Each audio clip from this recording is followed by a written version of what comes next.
يا مساء الورد والفل والياسمين على حبايب قلبي. وحشتوني كتير من الحلقة اللي فاتت، وجاي لكم النهاردة بحلقة جديدة. أتمنى من قلبي إنها تعجبكم.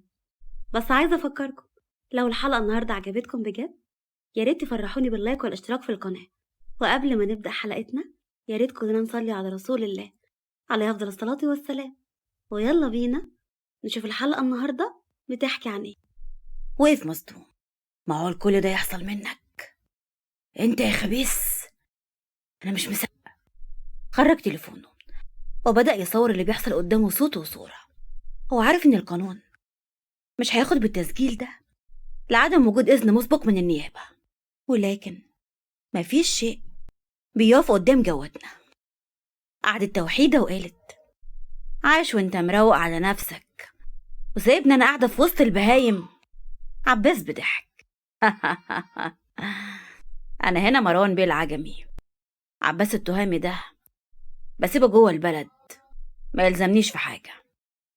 طول عمرك حويط، مين يصدق ان مروان العجمي اكبر رجل اعمال والصحافة هتتجنن وتعرف هو مين؟ هو نفسه عباس التهامي، الراجل اللي ملوش شخصية وابن هو اللي بيمشيه. اللي بيدخل طريقنا ده يا توحة لو ما كانتش دماغه توزن قارة مش بلد يبقى مش هيعمر في الشغلانة. امال انا وثقت فيكي ليه وانت الوحيدة اللي تعرف من هي الراس الكبيرة؟ عارفة ليه؟ عشان دماغك سم وبتعرفي تتلوني زي الحرباية، ومحدش بيقدر ياخد معاكي حق ولا باطل. ده مدح ولا ذم؟ طبعا مدح.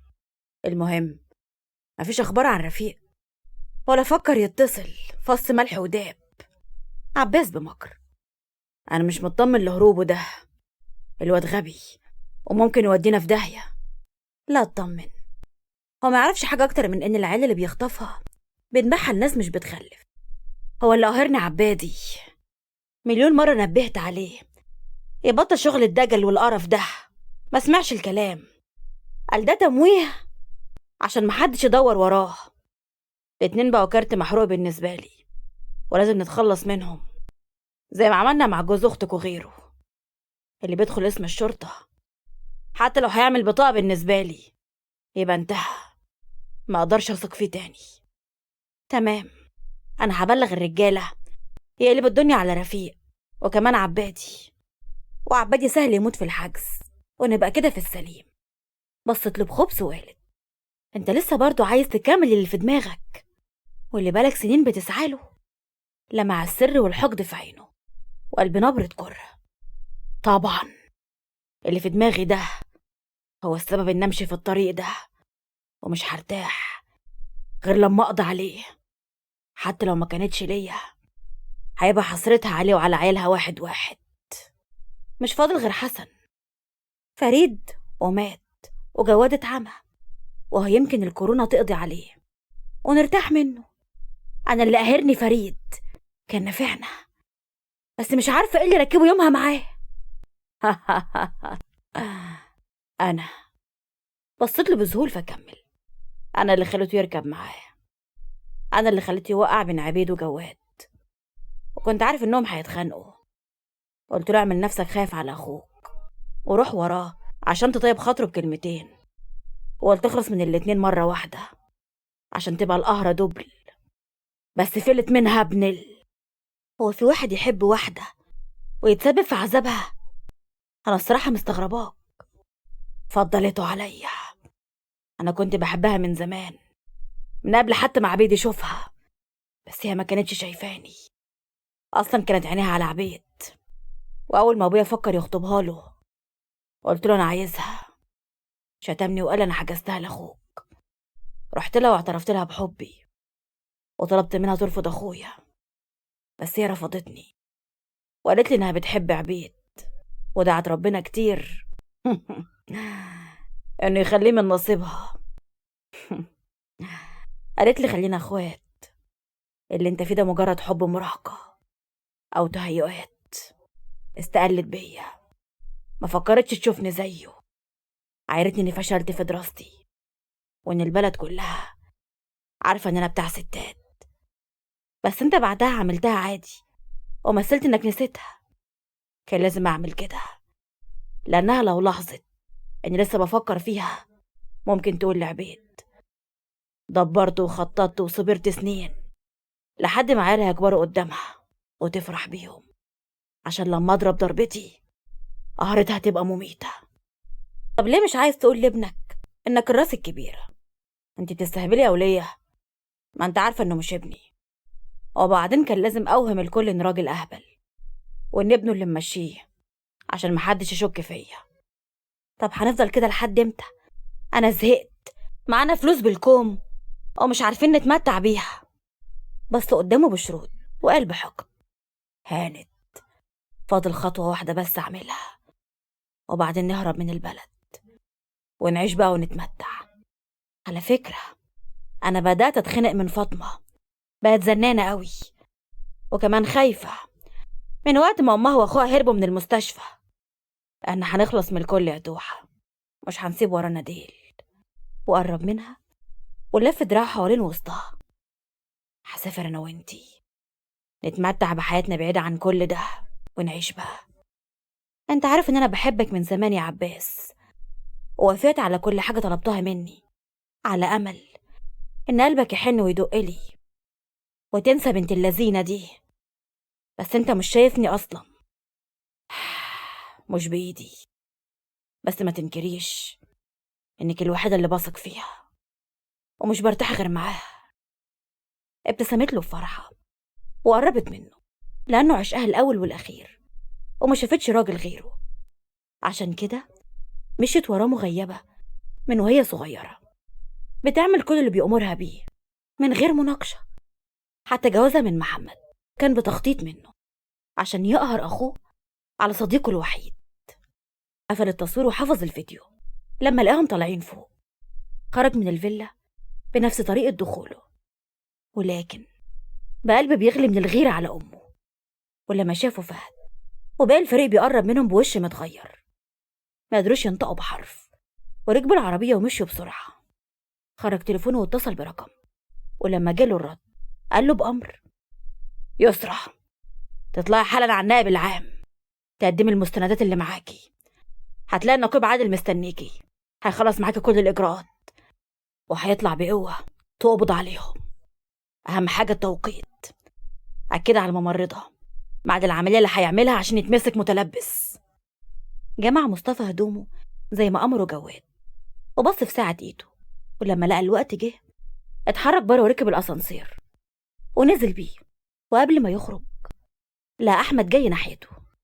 بص أحمد للشنطة وقال له بشك: الشنطة اللي في إيدك دي. وكمل بتهديد: انت ناوي تخلع مني ولا ايه؟ مصطفى مثل الغضب وقال: اخلعي بس يا عم، تعالى نتكلم في العربية، انا مش طايق اقعد هنا دقيقة واحدة. اتحرك احمد معاه من غير ما يفهم في ايه، ولما ركب معاه وبدأ السواقة: في ايه؟ انت مش عارف ان العيلة كلها هنا؟ ايوه عرفت. طب وفين المشكلة؟ عمك فضل يقطم فيا، واختك بقى مش قادر اقولك على النكد، حتى رفضت تقعد معايا في شقتي وقالت لي انها هتفضل معاهم في شقة جواد. قلت اخدها من قصيرها واحجز في اي اوتيل لحد ما يرجعوا البلد. ابتسم احمد بخبث وقال: انت للدرجه دي ما بقتش طايقهم؟ ده انا قلت انك هتحن لما تشوف مرات عمك اللي ربيتك تعبانه. انا فعلا بحبها زي امي، بس ده ما يمنعش ان خلاص ما بقتش طايقه العيله كلها. لما بشوفهم بحس بالنقص. وكمل بحقد: يا اخي كده بيحسسوا الواحد ان مفيش حد زيهم في الدنيا. كفايه بس انك تقعد مع حد فيهم عشان تحس انك قليل وعمرك ما هتوصل ليهم ولا تبقى زيهم، عشان تعرف ان انا كان عندي حق من الاول. المهم بلاش حكايه الاوتيل دي وتعالى اقعد معايا في فيلتي، اهو نبقى سوا ونشتغل على رواقه. احنا هنبدا امتى؟ افتكر ده انسب وقت، والكل مشغول مع مرات عمي، وسليمان اتخانقت معاه زي ما اتفقنا يعني، وساب الشغل لما كرامته نقحت عليه. كل حاجه جاهزه، فاضل بس الرجاله تنقل الشغل وتخزنه بطريقتنا جوه شحنه اللحوم اللي هتطلع كمان يومين. مصطفى مثل الخوف. انت متأكد ان مفيش حاجة ممكن تتكشف؟ انا اللي ماضي على الورق. اطمن، كل حاجة مظبوطة على الشعرة. وبعدين ما انت طلعت حويط وصممت يعني تخليني امضي معاك على الورق. معلش يا عم، لازم أأمن نفسي، وأنا جديد في الشغلانة ومش عايزة أتغفل. اتقلبت مستشفى الدكتور فخري لما هجمت قوات الشرطة على المكان واقتحموا غرفة العمليات. ولحسن الحظ كان في الوقت ده ماسك فخري كلية استأصلها من مريض، وكان من المفترض إنه يجري عملية استئصال زايدة دودية. وقع اللي في إيده في الأرض وقال بارتعاش: إيه ده؟ إزاي تدخلوا كده؟ دي غرفة عمليات، المريض ممكن يتعرض للخطر. ابتسم عادل باستهزاء وقال: المريض اللي المفروض داخل يشيل الزايدة، أخدت انت بقى كليته فوقها هدية، صح؟ قبضوا عليه هو وكل اللي معاه. اتنفضت توحيدة بخوف لما جالها اتصال وعرفها ان فخر اتقبض عليه، فقالت بخوف: ازاي ده حصل؟ دول دخلوا عليه اوضه العمليات وهو ماسك الكلية في ايده، قبضوا عليه وعلى كل اللي كان معاه، حتى الراجل اللي كان بيعمل العملية. الضابط شدد الحراسة عليه عشان محدش يأثر عليه أو يخليه يشهد مع فخري. كان عباس بيتابع المكالمة بغضب بعد ما أمرها تفتح مكبر الصوت علشان يسمع. خليك متابع من بعيد، وهي جديد كلمني. قفلت وبصت لعباس وقالت له بخوف: سمعت؟ احنا كده ممكن نروح في داهية. فخري معانا من زمان وعارف كل بلاوينا. عباس بتهديد صريح: بس ما يعرفنيش، ومش من مصلحتك انه يعرفني. توحيدة بخوف: انت بتهددني يا عباس بعد كل اللي بينا ده؟ ولع سيجارة وقال: مش بهددك، بس بنبهك. انا محدش يعرفني وما عنديش غالي. اللي خلينا قتلت مراتي واخويا وابن اخويا ده غير كل اللي خلصت منهم.